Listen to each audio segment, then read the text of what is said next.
বন্ধুরা, এটা হচ্ছে মহাখালী। অনেক রৌদ্র, অনেক গাড়ি জমছে কিন্তু কোনো যাত্রী নাই।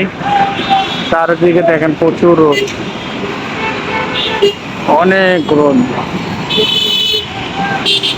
বাসা যাওয়ার সময় একটু দাঁড়াইলাম, অনেক রৌদ্র, হাত টাত পুড়ে যাওয়ার অবস্থা। যারা আসলে বাইক চালায় তারা আপনারা অবশ্যই জানেন রৌদ্রে গাড়ি চালাতে কতটা কষ্ট। অনেকগুলো বাস জমছে এখানে, কোনো যাত্রী নাই। যাত্রী থাকলে এতগুলো বাস জমতো না। এই অবস্থা দেখেন, আরো এই সাইডে আরো জমতেছে। অনেক মানুষ রৌদ্রের কারণে এখানে আশ্রয় নিছে। এত রোদ্রের তাপ, বের হলে বুঝবেন, যারা বের হয়েছেন আজকে রবিবার তারা বুঝবেন যে আজকে রোদ্রের তাপটা কিরকম।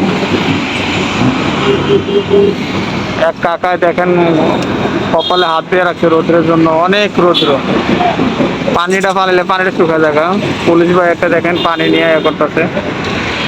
সবাই ভালো থাকবেন, আল্লাহ হাফেজ।